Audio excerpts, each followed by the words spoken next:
विद्यार्थियों नमस्कार। श्री वर्धमान विद्यालय मेहसाना की तरफ से ऑनलाइन शिक्षण में आपका स्वागत करता हूं। विद्यार्थियों, आज हम कक्षा 10 हिंदी द्वितीय भाषा के बारे में पढ़ेंगे।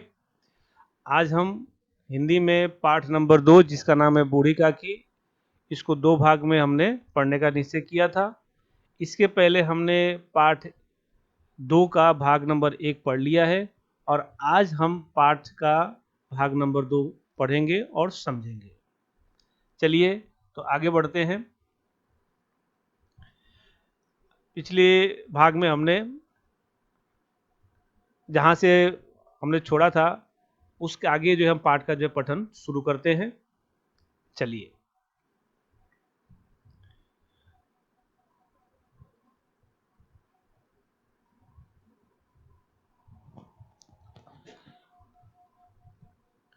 भोजन तैयार हो गया है, आंगन में पतले पड़ गई, मेहमान खाने लगे।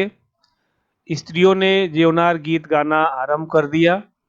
मेहमानों के नाई और सेवकगण भी उसी मंडली के साथ किंतु कुछ दूर हटकर भोजन करने बैठे थे। परंतु सभ्यता अनुसार जब तक सबके सब खा न चुके कोई उठकर नहीं जा सकता था। दो एक मेहमान जो कुछ पढ़े लिखे थे सेवकों के दीर्घाहार पर झुंझला रहे थे। वे इस बंधन को और व्यर्थ और बेकार की बात समझते थे। बूढ़ी काकी अपनी कोठरी में जाकर पश्चाताप कर रही थी कि मैं कहां से कहां आ गई। उन्हें रूपा पर क्रोध नहीं था, अपनी जल्दबाजी पर दुख था। सच ही तो है, जब तक मेहमान लोग भोजन न कर चुकेंगे घर वाले कैसे खाएंगे। मुझसे इतनी देर भी न रहा गया। सबके सामने पानी उतर गया। पानी उतर जाना मतलब कि बेइज्जती हो जाना। अब जब तक कोई बुलाने नहीं आएगा न जाऊंगी। इस प्रकार से बूढ़ी काकी ने मन में सोच लिया, क्योंकि इसके पहले जो है रूपा ने बूढ़ी काकी की काफी बेइज्जती की थी। मन ही मन इस प्रकार का विचार कर वह बुलाने की प्रतीक्षा करने लगी, परंतु घी की रुचिकर सुवास सुवास मतलब की सुगंध बड़ी धैर्य परीक्षक प्रतीत हो रही थी। उन्हें एक एक पल एक एक युग के समान मालूम होता था। अब पत्तल बिछ गई होंगी, अब मेहमान आ गए होंगे, लोग हाथ पैर धो रहे हैं, नाई पानी दे रहा है, मालूम होता है लोग खाने बैठ गए। जेवनार गाया जा रहा है, मतलब कि शादी या शुभ प्रसंग में जो गीत गाया जाता है उसे जेवनार कहा जाता है। यह विचार कर वह मन को बहलाने के लिए लेट गई। धीरे धीरे एक गीत गुनगुनाने लगी। उन्हें मालूम हुआ कि मुझे गाते देर हो गई।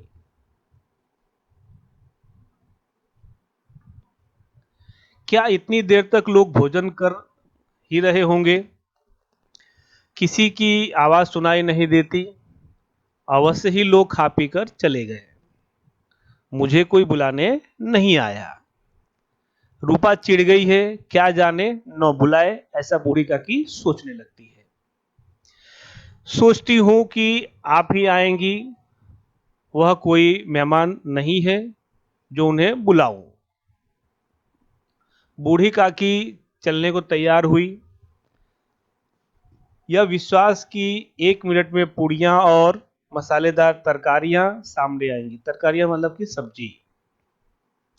उनकी स्वाद इंद्रियां उनको गुदगुदाने लगा। उन्होंने मन में तरह तरह के मंसूबे बांधे। मंसूबे मतलब कि इरादे, इच्छाएं। मैं तो मांग मांग कर खाऊंगी।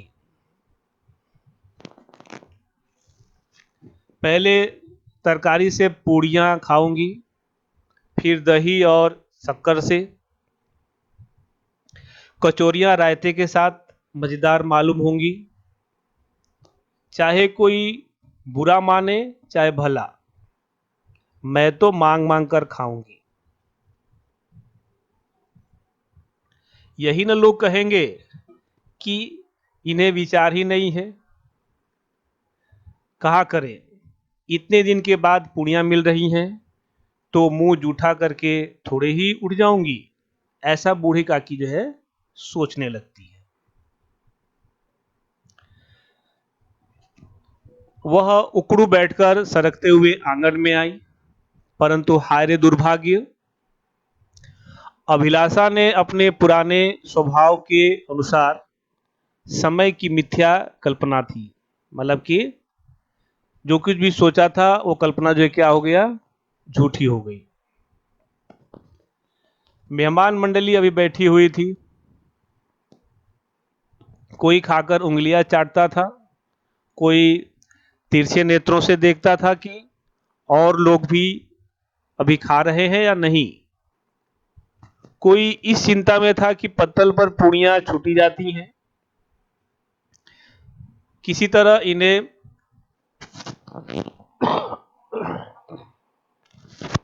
भीतर रख लेता। कोई दही खाकर चटकारता था, परंतु दूसरा दोना मांगते संकोच करता था। दोना मतलब कि पत्ते से बनाई हुई कटोरी। कि इतने में बूढ़ी काकी रेंगती हुई उनके बीच आ पहुंची। कई आदमी चौंकर उठ खड़े हुए, पुकारने लगे, अरे यह बुढ़िया कौन है, यहां कहां से आई, कहां से आ गई है, देखो किसी को छू न दे। लोग जैसे ऐसे चिल्लाने लगे। पंडित बुद्धिराम काकी को देखते ही क्रोध से तिलमिला गए। तिलमिला जाना, क्रोधित हो जाना। पूड़ियों का थाल लिए खड़े थे, थाल को जमीन पर पटक दिया और जिस प्रकार निर्दयी महाजन अपने किसी बेईमान और भगोड़े कर्जदार को देखते ही उसका टेटुआ पकड़ लेता है, उसी प्रकार लपक कर उन्होंने काकी के दोनों हाथ पकड़े और घसीटते हुए लाकर उन्हें अंधेरी कोठरी में दम से पटक दिया। आशा रूपी वाटिका लू के एक झोंके में विनष्ट हो गई। अर्थात काकी ने बहुत सारी मन में आशाएं बना करके गई थी और पल भर में जो है ये आशा क्या हो चुकी, नष्ट हो गई। मेहमानों ने भोजन किया, घर वालों ने भोजन किया, बाजे वाले धोबी चमार भी भोजन कर चुके, परंतु बूढ़ी काकी को किसी ने न पूछा। बुद्धिराम और रूपा दोनों ही बूढ़ी काकी को उनकी निर्लजता के लिए दंड देने का निश्चय कर चुके थे। उनके बुढ़ापे पर, दीनता पर, अज्ञानता पर किसी को करुणा न आई थी। अकेली लाडली उनके लिए कूद रही थी, अंदर से जो है दुखी हो रहा। लाडली को काकी से अत्यंत प्रेम था। बेचारी भोली भाली लड़की थी। बाल विनोद और चंचलता की उसमें गंध तक न थी। मतलब कि उस बालिका में, जो एक छोटे बच्चे में जो चंचलता होती है, वो चंचलता नहीं थी, बल्कि समझदारी थी। दोनों बार जब उसके माता पिता ने काकी को निर्दयता से घसीटा तो लाडली का हृदय ऐंठ कर रह गया। ऐंठ करके रह जाना, दुखी होकर के रह जाना। वो झुझला रही थी कि हम लोग काकी को क्यों बहुत सी पूड़ियां नहीं दे देते, क्या मेहमान सबकी सब खा जाएंगे, और यदि काकी ने मेहमानों से पहले खा लिया तो क्या बिगड़ जाएगा। वह काकी के पास जाकर उन्हें धैर्य देना चाहती थी, परंतु माता के भय से न जाती थी। उसने अपने हिस्से की पूड़ियां बिल्कुल न खाई थी।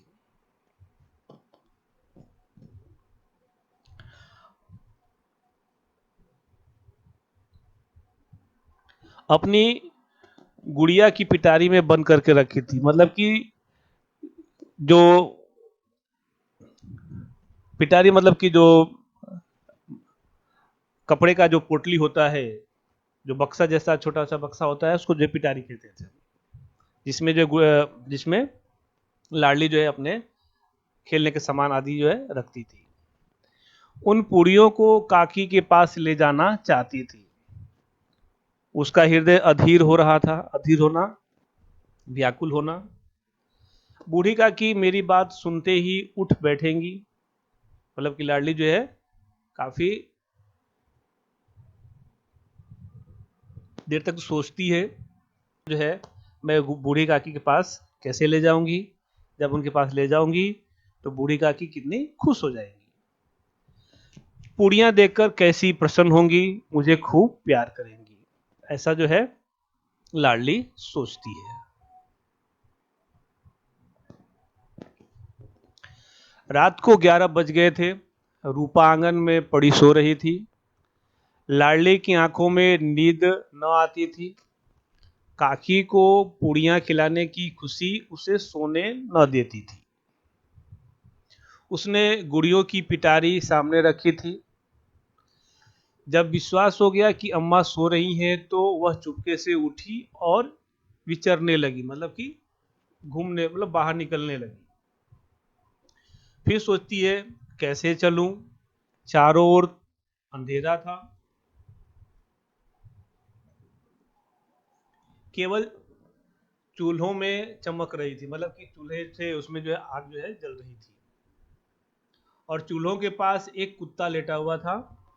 लाडली की दृष्टि सामने वाले नीम पर गई। उसे मालूम हुआ कि उस पर हनुमान जी बैठे हुए हैं।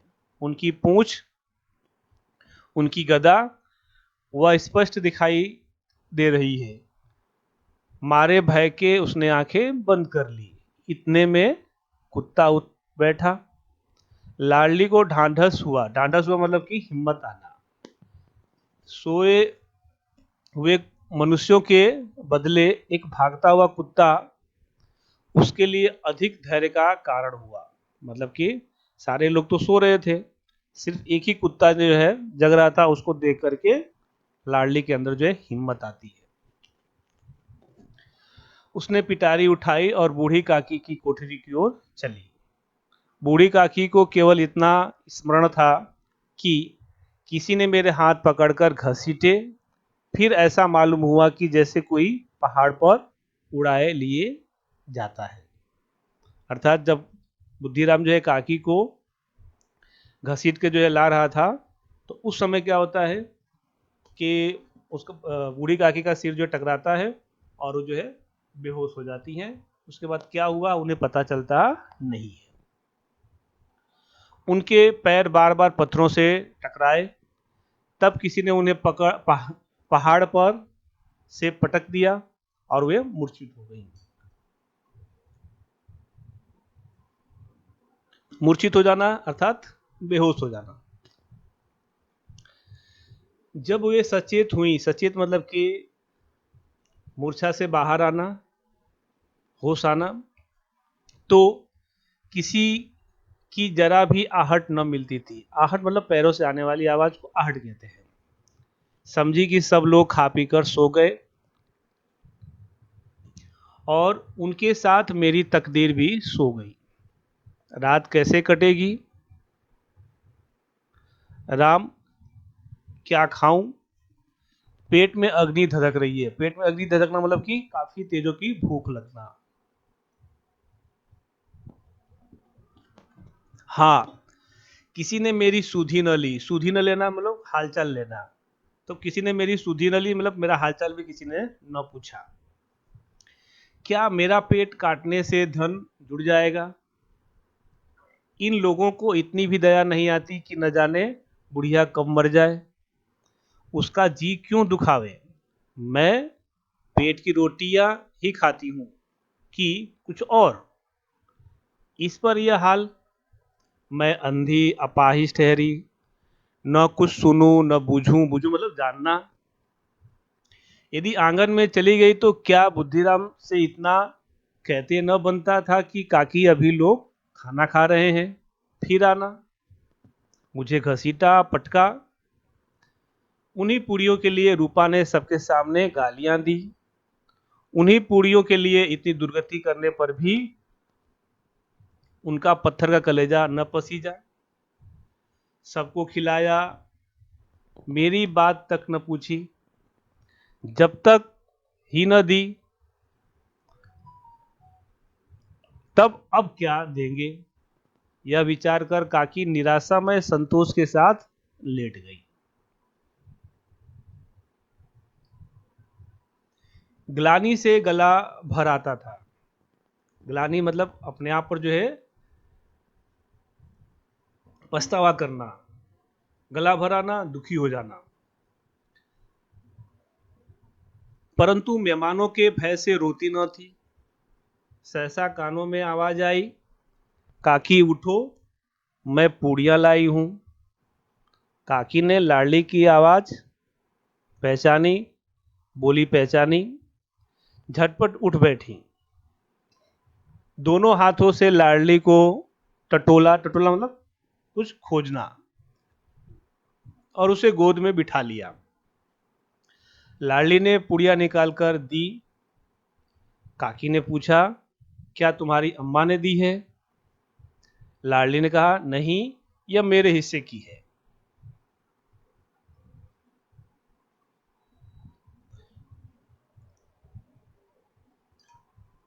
काकी पूड़ियों पर टूट पड़ी। 5 मिनट में पिटारी खाली हो गई। लाडली ने पूछा, काकी पेट भर गया? जैसे थोड़ी सी वर्षा ठंडक के स्थान पर और भी गर्मी पैदा कर देती है, उसी तरह इन थोड़ी पूड़ियों ने काकी की क्षुधा, क्षुधा मतलब भूख, और इच्छा को और उत्तेजित कर दिया था। बोली, नहीं बेटी, जाकर अम्मा से और मांग लाओ। लाडली ने कहा, अम्मा तो सोती हैं, जगाऊंगी तो मारेंगी। काकी ने पिटारी को फिर टटोला।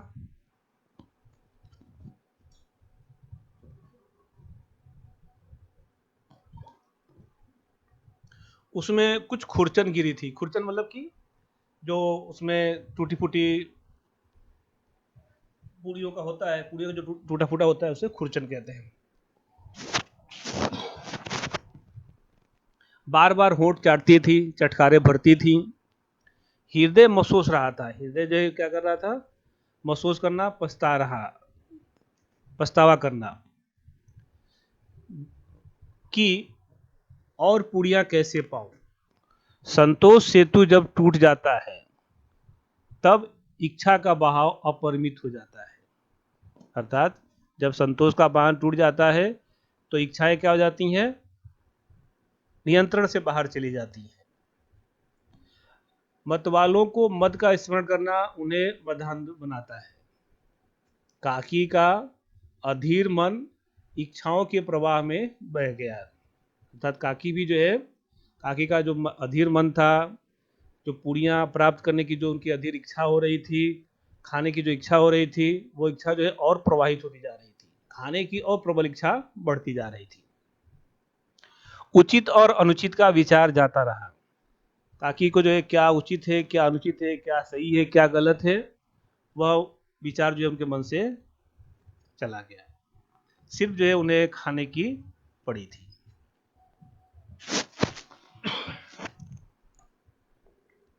वे कुछ देर तक उस इच्छा को रोकती रहीं। सहसा लाडली से बोली, मेरा हाथ पकड़कर वहां ले चलो जहां मेहमानों ने बैठकर भोजन किया है। लाडली बेचारी उनका अभिप्राय समझ न सकी। उसने काकी का हाथ पकड़ा और ले जाकर के जूठे, यहां जूठे लिखा हुआ है, तो जूठे पत्तलों के पास बिठा दिया। दीन, क्षुधातुर, हत, ज्ञान बुढ़िया पत्तलों से पूड़ियों के टुकड़े चुन चुन कर भक्षण करने लगी, मतलब खाने लगी। और जो संतुष्टि हो रही थी, और जो संतुष्टि के बाद जो मुख से आवाज आ रहा था, वो इस प्रकार से, ओह, दही कितना स्वादिष्ट था, कचौरियां कितनी सलोनी, सलोनी मतलब कि सुंदर, खस्ते कितने सुकोमल, खस्ता जो है कितना मुलायम। काकी बुद्धिहीन होते हुए भी इतना जानती थी कि मैं यह काम कर रही हूं जो मुझे कदापि न करना चाहिए था। मैं दूसरों की जूठी पत्तल चाट रही हूं, परंतु बुढ़ापा तृष्णा रोग का अंतिम समय है। तृष्णा मतलब कि जो कभी न मिटने वाली, तृष्णा रोग अर्थात वह रोग जो कभी समाप्त होने वाला नहीं है।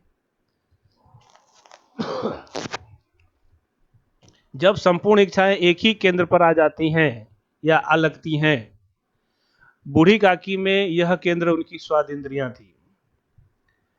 अर्थात बूढ़ी काकी की के अंदर जो तृष्णा रोग था, वह जो है, जो अपने इंद्रियां होती है, उस इंद्रियों में जो है स्वाद इंद्रिया के ऊपर आकर के टिका हुआ था। चलिए आगे। ठीक उसी समय रूपा की आंखें खुली। उसे मालूम हुआ कि लाडली मेरे पास नहीं है। वह चौंकी, चारपाई के आसपास ताकने लगी कि कहीं नीचे तो नहीं गिर पड़ी।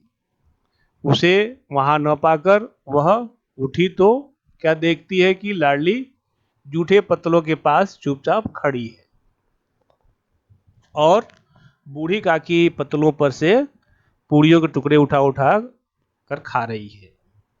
रूपा का हृदय सन्न हो गया। रूपा जो है यह देख करके जो है बिल्कुल स्तब्ध हो जाती है। किसी गाय की गर्दन पर छुरी चलते देख जो अवस्था उसकी होती है, वही उस समय हुई। एक ब्राह्मणी दूसरे की जूठी पत्तल टटोले, इससे अधिक शोकमय दृश्य असंभव था। मतलब कि यह दृश्य को देख करके रूपा के अंदर जो है करुणा का भाव जो है पैदा हो जाता है काकी के प्रति। पूड़ियों के खुद ग्रासों पूड़ियों के कुछ ग्रासों के लिए उसकी चचेरी सास ऐसा निकृष्ट कर्म कर रही है, निकृष्ट कर्म कर रही है। यह वह दृश्य था जिसे देखकर देखने वालों के हृदय कांप उठते हैं। ऐसा प्रतीत होता मानो जमीन रुक गई, आसमान चक्कर खा रहा है, संसार पर कोई आपत्ति आने वाली है। रूपा को क्रोध न आया। शोक के सम्मुख क्रोध कहां, करुणा और भय से उसकी आंखें भर आई। इस अधर्म का भागी कौन। रूपा भी जो सोचने लगती है कि ये जो अधर्म हो रहा है, इस अधर्म का भागीदार कौन।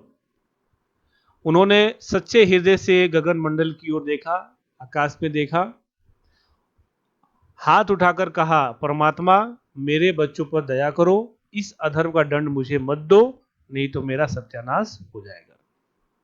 इस दृश्य को देख करके रूपा भी क्या हो जाती है, दुखी हो जाती है और उसे एहसास होता है कि ये सबके पीछे जो है कौन जवाबदार है, तो हम लोग ही जवाबदार है। रूपा को अपनी स्वार्थपरता और अन्याय इस प्रकार प्रत्यक्ष रूप से कभी न दिख पड़े थे। वह सोचने लगी, हाय कितनी निर्दयी हूं, जिसकी संपत्ति से मुझे 200 रुपए आय हो रही है, उसकी यह दुर्गति, और मेरे कारण। हे दयामय भगवान, मुझसे बड़ी भारी चूक हुई है। चूक मतलब भूल हुई है, मुझे क्षमा करो। आज मेरे बेटे का तिलक है, सैकड़ों मनुष्यों ने भोजन पाया, मैं उनके इशारों की दासी बनी रही, अपने नाम के लिए सैकड़ों रुपए व्यय कर दिए, मतलब खर्च कर दिए, परंतु जिसकी बदौलत 1000 रुपए खाए, उसे इस उत्सव में भी पेट भर भोजन न दे सकी। अर्थात जो सारी संपत्ति थी किसकी थी, बूढ़ी काकी की। सारे लोग खाए, 1000 सैकड़ों लोग खाए, लेकिन बूढ़ी काकी जो है भोजन प्राप्त न हुआ। केवल इसी कारण तो वह वृद्धा असहाय है। रूपा ने दिया जलाया, अपने भंडार का द्वार खोला और एक थाली में संपूर्ण सामग्रियां सजाकर बूढ़ी काकी की ओर चली। आधी रात जा चुकी थी, आकाश पर तारों के थाल सजे हुए थे, मतलब आकाश में जो है तारे भरे हुए थे, यह आकाश जो है तारों से सजा हुआ था और उन पर बैठे हुए देवगण स्वर्गीय पदार्थ सजा रहे थे। मतलब कि पूरा आकाश जो है स्वर्ग जैसा दिखाई दे रहा था, परंतु उसमें किसी को वह परमानंद प्राप्त न हो रहा था, उसको देखकर के कोई आनंद प्राप्त नहीं हो रहा था, जो बूढ़ी काकी को अपने सम्मुख थाल देकर के प्राप्त हुआ था। अर्थात बूढ़ी काकी को जो है, जो भोजन की थाली है, उस थाली को देख करके उसे जो है स्वर्ग के आनंद प्राप्त हो रहा था।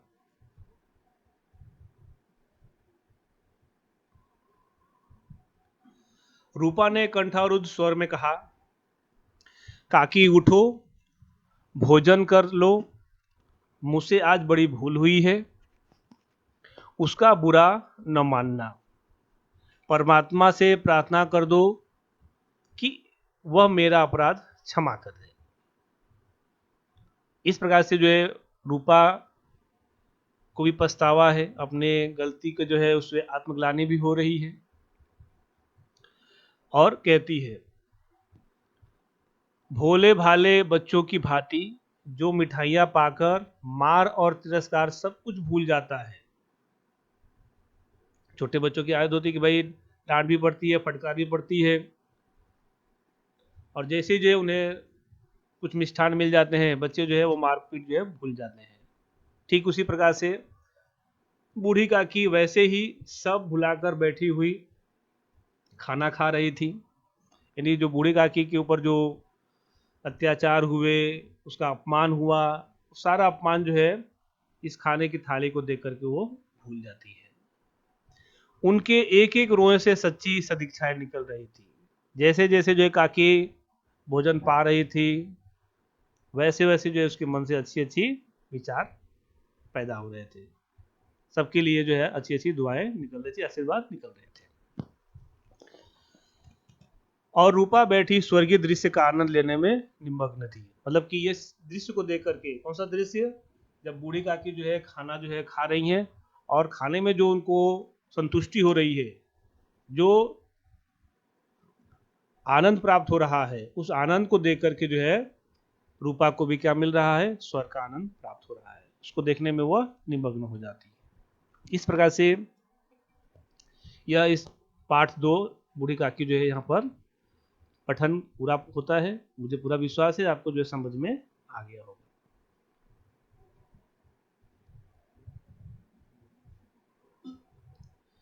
चलिए आगे देखते हैं।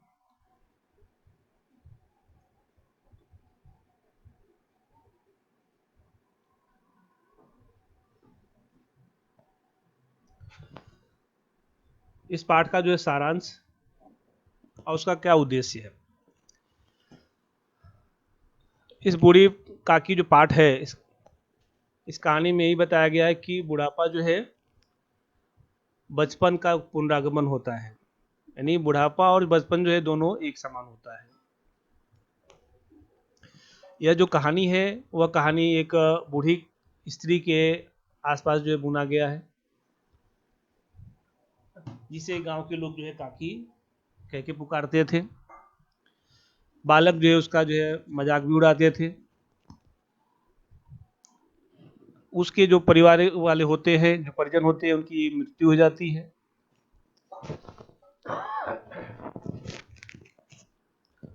बुढ़ापे में जो है वो बिल्कुल निसहाय हो जाती है, और वो सारी संपत्ति जो अपने भतीजे के नाम कर देती है। भतीजा जो है लंबे चौड़े वादे करता है, परंतु जब संपत्ति लिखवाता है तो बूढ़ी काकी को जो खूब आश्वासन देता है, और बाद में क्या करता है कि उसके इरादे जो है बदल जाते हैं, और उसके साथ जो है काकी के साथ जो हमेशा उसका खराब व्यवहार करना, अपमान करना, ये सब चीज़ें दिखाई देती हैं। और लास्ट में जो है बूढ़ी काकी को उसी संपत्ति उसकी संपत्ति होने के बावजूद भी जो उसको जो है खाने को जो है पेट भर खाना भी प्राप्त नहीं हो पाता था। परंतु बुद्धिराम की जो पत्नी है रूपा, जब उसे एहसास होता है कि उनके द्वारा जो किया गया कर्म है वास्तव में जो बिल्कुल गलत है, और रूपा भी जो है अपने किए गए कर्मों को अपने आप पर जो है आत्मग्लानि करती है, पछतावा करती है और अपनी गलती को सुधारने का प्रयत्न करती है। ये हुआ पाठ का सारांश। अब इस पाठ का उद्देश्य क्या है? तो इस पाठ का उद्देश्य यही है कि बूढ़ी काकी उन सभी बुजुर्ग लोगों का प्रतिनिधित्व करती हैं जिनकी संतानें बुढ़ापे में अपने माँ बाप को बोझ समझकर उनके साथ दुर्व्यवहार करती हैं। जिस प्रकार से कहानी में बूढ़ी काकी की जो अवस्था है उसको दर्शाया गया है, वह आज के युग का वर्णन बखूबी करता है। आजकल बुजुर्ग इस प्रकार से बोझ बन गए हैं कि बच्चे उनके साये से पीछा छुड़ाना चाहते हैं और मोह माया के जाल में कुछ ऐसे उलझ जाते हैं कि इस प्रेम के साये को संजोना जो है भूल ही जाते हैं, उसको बनाए रखना जो है भूल जाते हैं।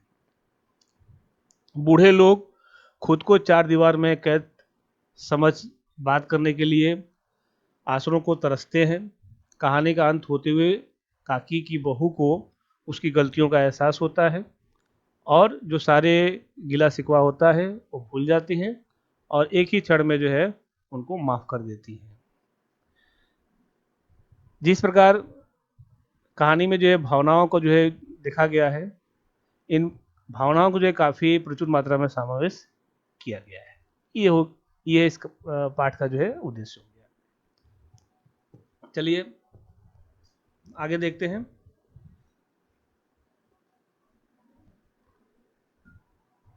स्वाध्याय। तो स्वाध्याय जो है, जो पाठ्य पुस्तक में जो स्वाध्याय दिए गए हैं वो स्वाध्याय आपको जो है लिखने हैं, इसलिए उसकी यहाँ चर्चा हम नहीं कर रहे हैं। जो व्याकरण है उसके व्याकरण के बारे में जो है आपको बता देते हैं। व्याकरण में विलोम शब्द या विरुद्धार्थी शब्द, जिसमें प्रतिकूल का विलोम अनुकूल, अनुराग का विराग, अपशकुन का शुभ, निर्लजता का लाज शर्म, सज्जन का दुर्जन, सुलभ का दुर्लभ, दीर्घाहार का अल्पाहार, अपरिमित का सीमित या परिमित। शब्द समूह के लिए एक शब्द। घटना स्थल, जहाँ घटना बनी है वो जगह घटना स्थल। जीभ का स्वाद, रसास्वाद। भूख से आतुर, क्षुधातुर। धीरज की परीक्षा लेने वाली, धैर्य परीक्षक।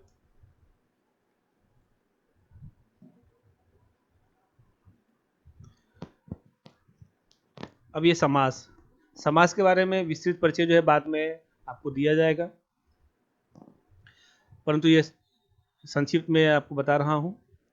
क्षुधा तरु, क्षुधा के समान तरु अर्थात कर्मधारय। जहाँ के समान शब्द आए वहाँ पर जो कर्मधारय समास आता है।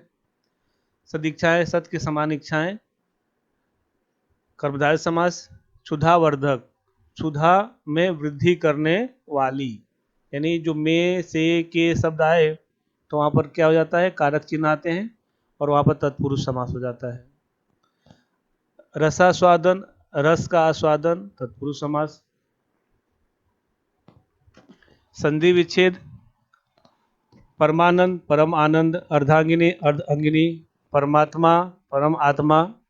स्वार्थ अनुकूलता, स्वार्थ धन अनुकूलता। सहानुभूति, सब धन अनुभूति। रसास्वादन, रस धन आस्वादन। व्याकुल, विह प्लस आकुल, मतलब के विसर्ग संधि यहाँ पर है। दीर्घाहार, दीर्घ धन आहार। प्रतीक्षा, प्रति धन इच्छा। कंठावरुद्ध, कंठ धन अवरुद्ध। कालांतर, काल धन अंतर। रक्षागार, रक्षा धन आगा। सज्जन, सत धन जन। सदिच्छाएं, सद धन इच्छाएं। पुनरागमन, पुनः धन आगमन। दुर्गति, दुह प्लस गति, यहाँ पर भी विसर्ग संधि है। सम्मुख, सम धन मुख। ये हो गया आपका स्वाध्याय में जो व्याकरण का भाग है वो यहाँ पर हमने आपको बता दिया। दूसरी बात कि सभी विद्यार्थियों को वर्कबुक जो है लाना है और उसी वर्कबुक में ही जो है स्वाध्याय लिखने हैं। इसलिए सभी विद्यार्थी पाठ का स्वाध्याय एवं व्याकरण अपने वर्कबुक में ही लिखेंगे। धन्यवाद।